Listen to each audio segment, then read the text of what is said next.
CBS News Bay Area Afternoon Edition with Ann Makovic. And we begin with breaking news. Iran has launched missile strikes on a U.S. military base in Qatar, retaliating for the American bombing of its nuclear sites over the weekend. Just hours ago, explosions erupting over the capital city of Doha. Thanks for joining us this Monday. I'm Ann Makovic. A U.S. defense official confirming the base was attacked by short and medium-range ballistic missiles launched from Iran. No casualties have been reported. Qatar says the airspace is safe, but has shut it down temporarily. The U.S. right now has 40,000 military personnel in the Middle East. About 10,000 of them are in Qatar right now. Qatar's government said its air defenses successfully intercepted the missiles. Natalie Brand has more details from the White House.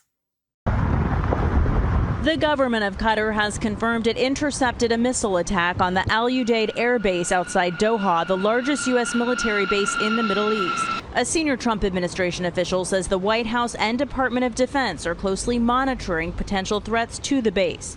The move follows a U.S. strike on 3 Iranian nuclear facilities over the weekend. Satellite images show what President Trump describes as monumental damage to the nuclear sites. We devastated the Iranian nuclear program.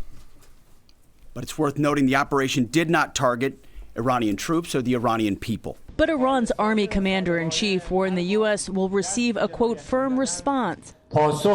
President Trump signaled he's still interested in diplomacy, but warned of further action if Iran targets the U.S. If peace does not come quickly, we will go after those other targets with precision, speed, and skill.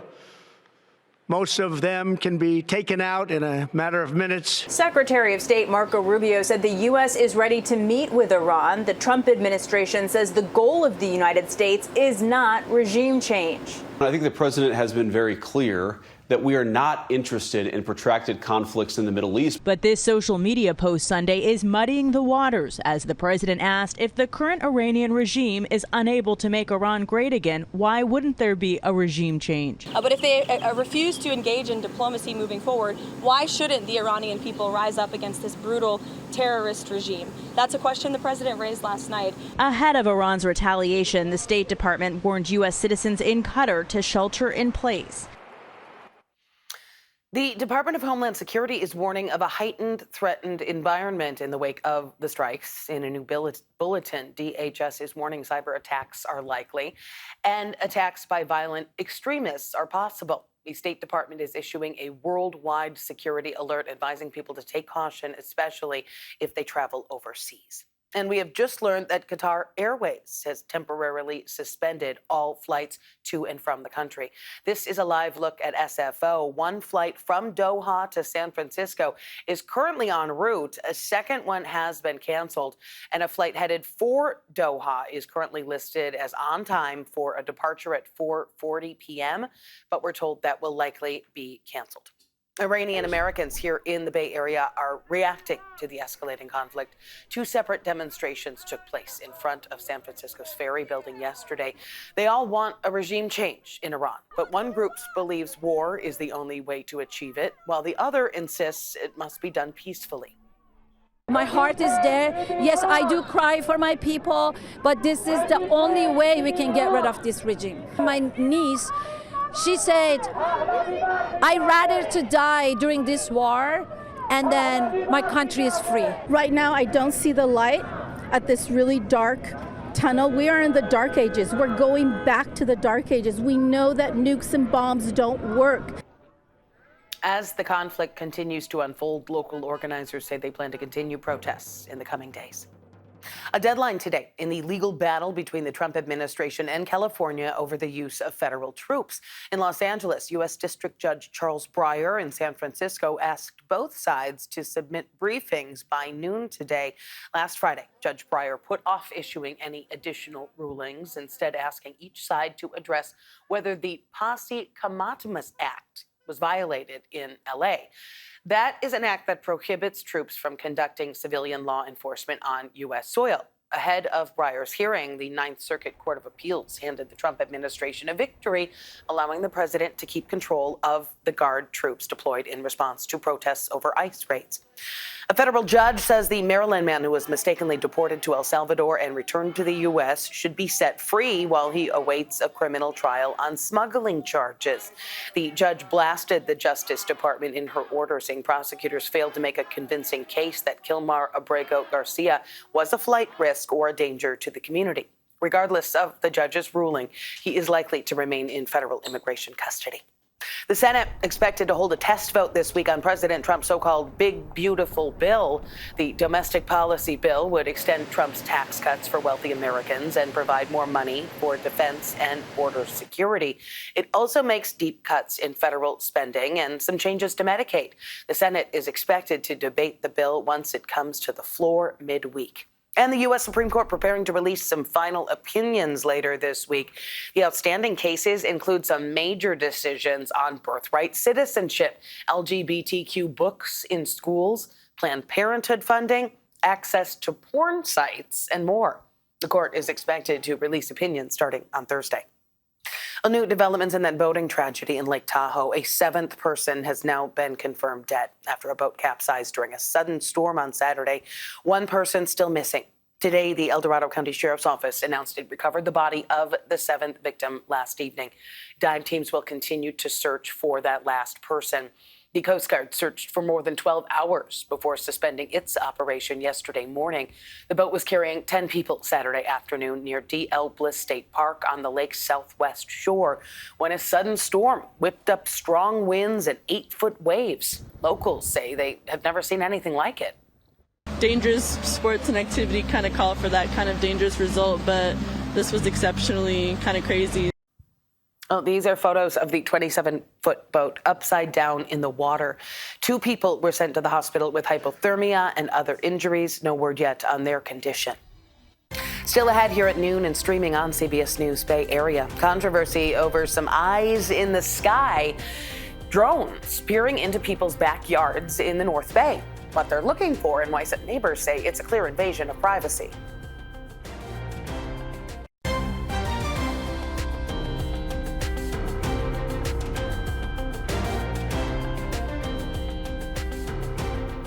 A new lawsuit alleges Sonoma County's drone surveillance system, originally set up to catch illegal cannabis operations, is now being used to spy on neighbors and cite them for minor code violations. John Ramos spoke with one of the plaintiffs behind these allegations. The people who live along Sonoma County's rural roads value the peace and quiet, and they also value their privacy. But for some homeowners, that was all shattered when the county showed up with its eye in the sky.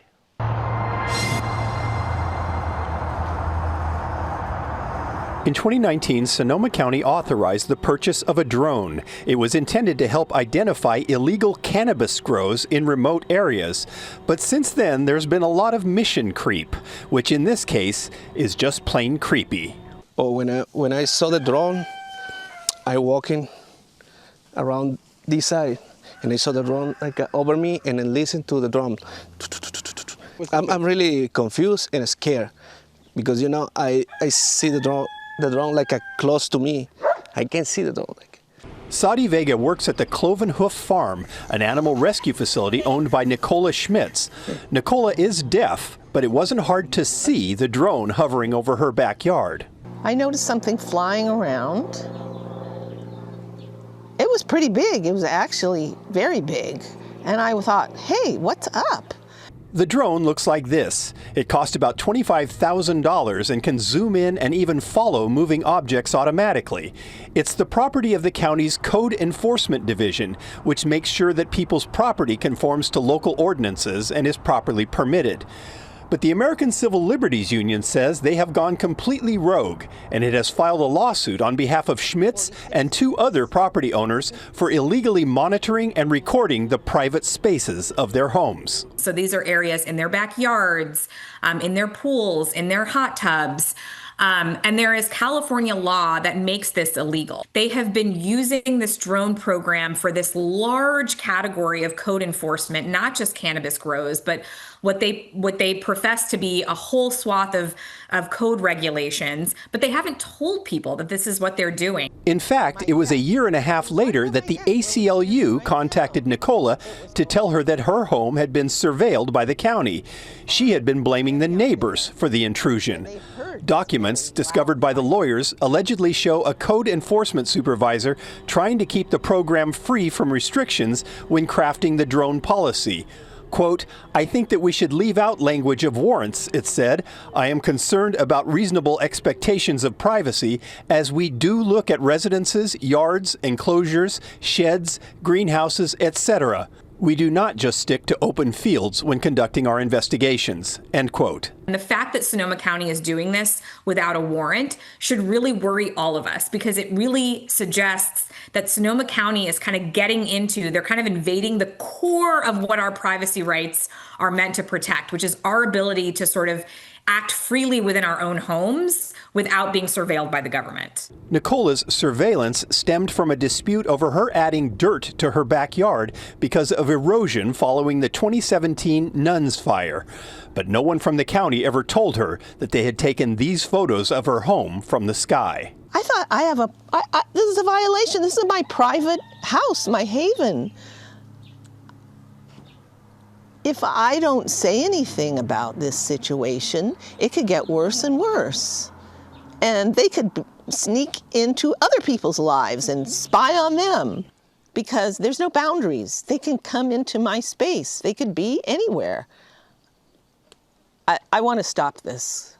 Whether the lawsuit will bring changes is unknown at this point, but even if it does, Nicola says she will never again feel the same sense of security in her home that she once did. What's the point? Well, back to our first alert weather. Taking a live look outside. Camera shaking a little bit there, a little bit windy. Let's check back in with meteorologist Jessica Birch. Well, it's a nice warm day in our inland areas. We're gearing up for 70s and 80s all throughout wine country, over into the East Bay. We're even seeing some low 90s today in Antioch with 60s along the coast. About a 30-degree temperature spread throughout all of our microclimates, and it's definitely noticeable with the cool, cloudy conditions along our shoreline today. Down into the Santa Clara Valley, we're gearing up for 80s this afternoon. It's a nice warm forecast for us there. Let's take a quick look at what's happening for us besides that. Now, our air quality forecast showing that moderate setup for us in the city of San Francisco, stretched all the way down into Daly City. We're in the green right now throughout the rest of our inland areas, but we'll continue to keep a close eye on that. And heading into this afternoon, it's cloudy and it's cool along our coastline, but those clouds start to wrap the Bay Area into the overnight hours tonight. We wake up tomorrow morning with a chance of some light coastal drizzle. It'll dry up as we head into the afternoon hours, but each day heading into the afternoon hours, we're still gearing up for some gusty conditions. Wind speeds today just around 2 o'clock up to around 30 miles per hour into San Francisco. We'll continue to see that similar trend all throughout the Bay too. Now, last but not least, let's talk about this coastal flood advisory. It's pretty short-lived, starting 8 o'clock tonight into the overnight hours for about 5 hours, ending at 1 a.m. on Tuesday. Now, this includes all those coastal areas highlighted in that neon green. We're going to keep a close eye on that, especially in those low-lying areas for roadways, trails, and parks, potentially seeing some localized flooding. Let's take a quick look at the next 7 days now. We're gearing up for a very cool pattern for us tomorrow. 70s in the forecast in our inland areas. Compare that to today. That's about a 10-degree jump with cloudier skies, and those clouds hold on tight to us as we head into our Wednesday forecast. But let's make our way over into the Bay, closer to San Francisco, Oakland, and all the way over into areas like Daly City too. Notice how temperatures are a little bit cooler. Cloudier too tomorrow. We're going to see 60s for Tuesday and Wednesday's forecast, slowly warming back up into low 70s as we head into our Thursday, Friday, and Saturday. Back to you. Coming up, whether it is through the halls of a medical office or on the catwalk, we are going to introduce you to a doctor who is strutting his stuff for Pride Month. No matter what's going on around you. All right, this Pride Month, we are highlighting a fashion show like no other, kicking off in San Francisco tomorrow.